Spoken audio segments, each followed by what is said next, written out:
Programa Forró Forrado, diretamente da Biblioteca Parque Estadual, aqui onde acontece a exposição Sertão Rio até o próximo dia 26 de março. E é uma grande alegria que nós vamos conversar hoje com o Milton Luiz, ele que é da cultura junina. Milton, uma satisfação tê-lo aqui no programa para falar das quadrilhas juninas que já devem estar mais ou menos esse ano, mas quase se preparando. Teremos São João ou não? Muitas perguntas, não é? Vamos falar um pouco da história dessa tradição maravilhosa que envolve aí cerca de 200 agremiações em todo o estado do Rio de Janeiro. É uma satisfação, Milton. Tudo bem? Igualmente, Marcelo. É um prazer estar aqui e poder participar não só dessa exposição, que é um projeto maravilhoso, mas de poder contribuir também com um pouco de informação sobre o movimento junino.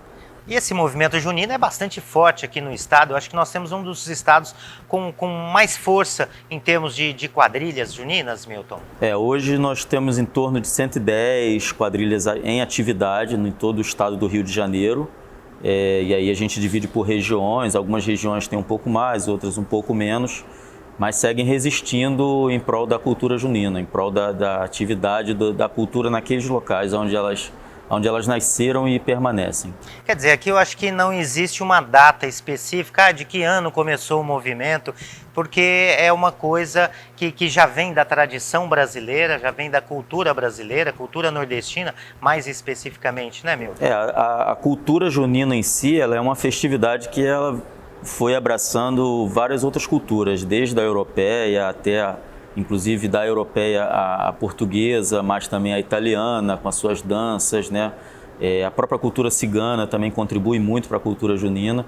E no Rio de Janeiro, o intrudo com o carnaval veio a trazer essa popularidade da festa e trazer o glamour da festa, que é exatamente essa coisa que a gente vê do brilho, do luxo e da dança, né? Dessa festividade que faz de todo esse ciclo junino a peculiaridade que ele tem.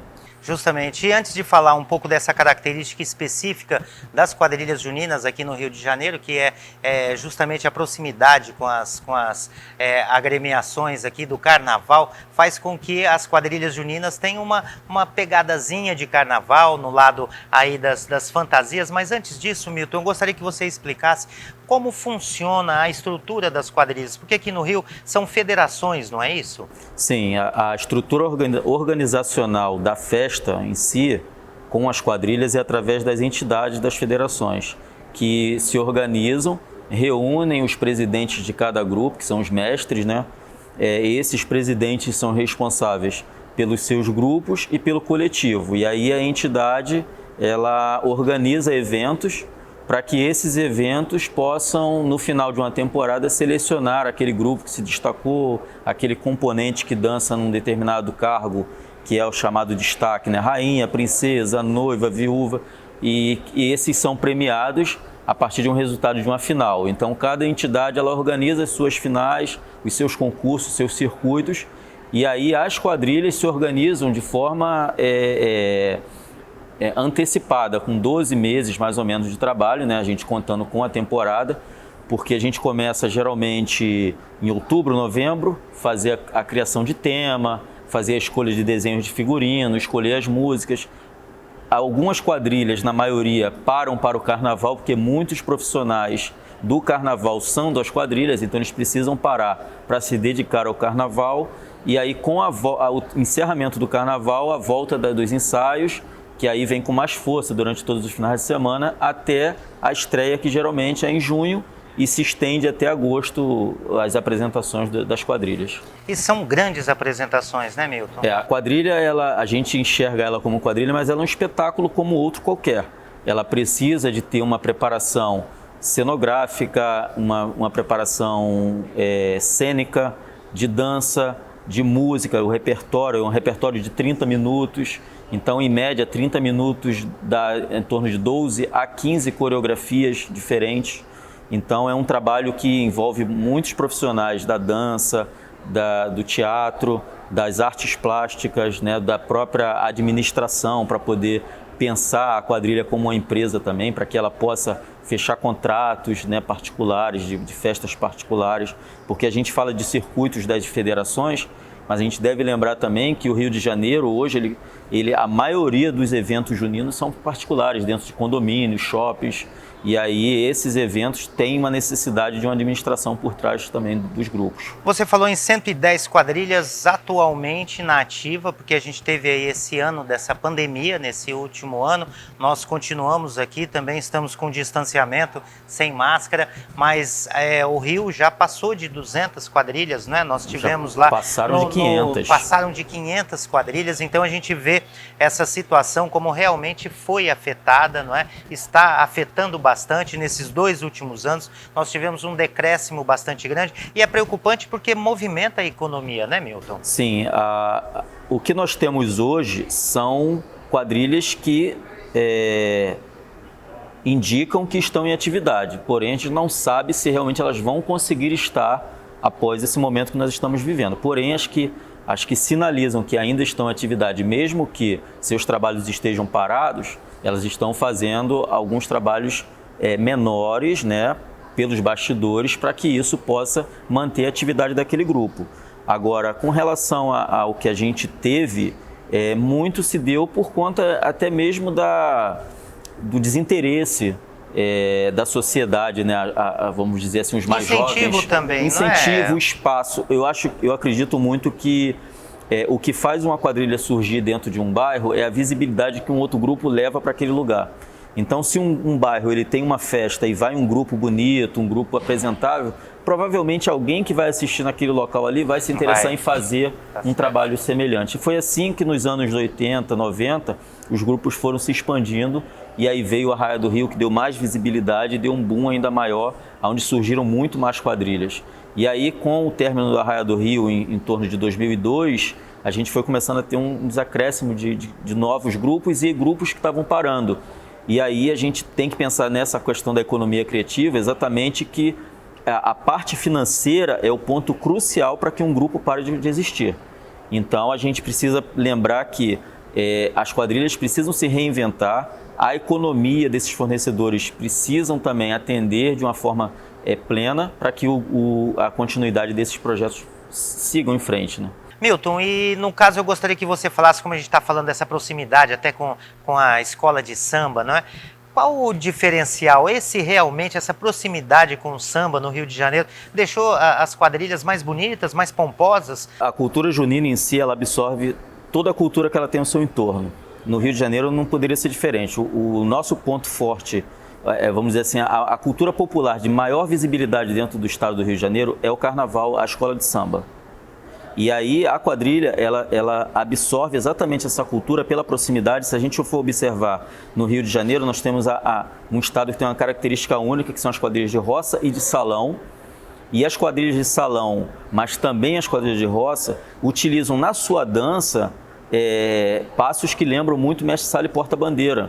As saias das damas aqui de salão, elas lembram as saias das baianas, das portas-bandeiras também, que são aquelas saias rodadas.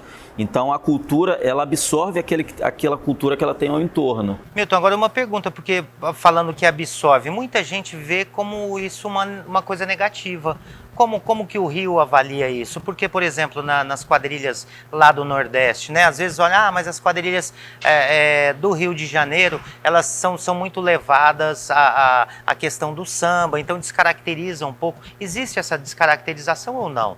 Na verdade, eu considero que não tem nenhum tipo de problema em relação a ter as semelhanças, até porque isso é comum de acontecer. Se a gente for avaliar quadrilhas do Nordeste, elas vão ter ali influências do caboclinho, influências do frevo, influências do maracatu. E a gente, aqui no Rio de Janeiro, a gente tem a influência do carnaval exatamente porque também tem profissionais das quadrilhas no carnaval. Então eles trazem a sua experiência dos barracões. E acredito que até costureira também. Praticamente as costureiras que trabalham para as quadrilhas trabalham para o carnaval. E as pessoas que coreografam, as pessoas que desenham os figurinos, então não teria como desvincular uma coisa da outra. O que é importante entender é que a musicalidade, a originalidade faz da quadrilha ser a quadrilha, independente se ela ter o luxo ou se ela tiver a simplicidade. Porque se nós formos buscar no passado, as danças de quadrilha de salão, elas eram roupas luxuosas, eram roupas da nobreza. Então eram aquelas roupas mais belas que poderia se usar. E dentro do movimento junino, a gente houve momentos em que a gente teve a influência do caipira, né, através do Mazzaropi, e isso deu uma ideia de que a quadrilha só poderia ser daquele jeito, mas na verdade a dança da quadrilha, ela contempla a dança. E aí como ela vai ser dançada, como ela vai ser musicada, como ela vai ser levada, vai de acordo com aquilo que está se apresentando. Ou seja, se a gente tinha na época dos palácios uma festa de casamento ou uma festa de coroação, existia uma temática para aquilo. A mesma coisa acontece hoje em dia na quadrilha. A quadrilha ela leva o seu tema e dependendo do que ela está apresentando, ela vai utilizar de meios para ilustrar aquilo ali através da dança. E é muito bem, né? Porque você olha que você fala desses temas, as quadrilhas juninas no Rio de Janeiro são grandes apresentações, né, meu? Esses temas são muito bem trabalhados, né, Milton? Dentro do trabalho de pesquisa, o que a gente observa é que a quadrilha ela é o laboratório de muitos grandes profissionais que surgem no mercado. Porque é ali que, de repente, aquela pessoa que tem o dom do desenho começa a desenhar figurino, aquele que tem o dom, de repente, das artes plásticas começa a fazer adereços, começa a fazer pinturas, aquela pessoa que, de repente, tem a facilidade para a dança, ela consegue se descobrir ali do teatro.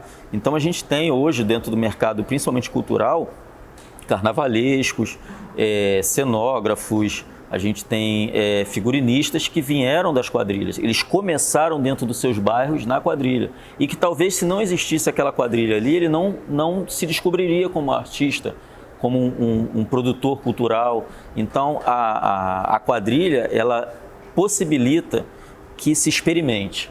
E aí, de repente, pensar que aquilo ali não pode ou não deve.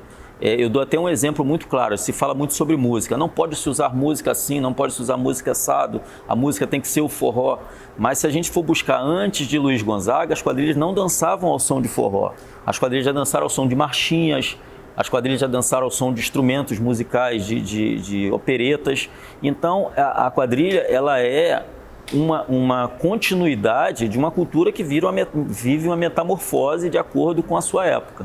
E também eu acho que até por ser sazonal, porque uma quadrilha junina, né, a festa junina em si, ela celebra a colheita, não é? Especificamente nas festas, no período de São João, não é? No mês de junho. Então, se a colheita foi boa, o São João arrebenta, é maravilhoso. Então, isso é muito legal dela ter esse aspecto e também de se utilizar dessa cultura ao redor, não é, Milton? Eu acho que isso, na realidade, engrandece o movimento.